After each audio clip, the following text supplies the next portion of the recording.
பண்டைய காலத்தில் அடர்ந்த காடுகளாலும் புனிதமான நதிகளாலும் சூழப்பட்ட ஒரு அமைதியான ராஜ்யம் இருந்தது.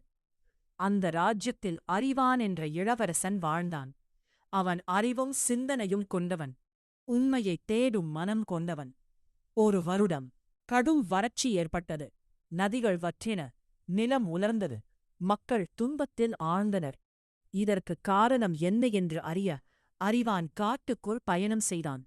அங்கு ஆலமரத்தின் கீழ் தியானித்துக் கொண்டிருந்த ஒரு முனிவரை சந்தித்தான். "உங்கள் ராஜ்யத்தின் துன்பம் வெளியே இல்லை, உள்ளேயே உள்ளது" என்றார் முனிவர்.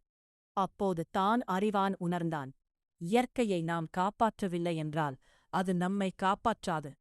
அவன் திரும்பி வந்து காடுகளை பாதுகாத்தான், நீர்நிலைகளை சீரமைத்தான், மக்களுக்கு நியாயம் செய்தான். சில நாடுகளில் மேகங்கள் திரண்டு மழை பொழிந்தது, நிலம் மீண்டும் உயிர் பெற்றது. அறிவான் பின்னர் அரசனானான். அவன் அறிவுடன் ஆட்சி செய்து இயற்கையுடன் ஒத்துழைத்து வாழ்ந்தான்.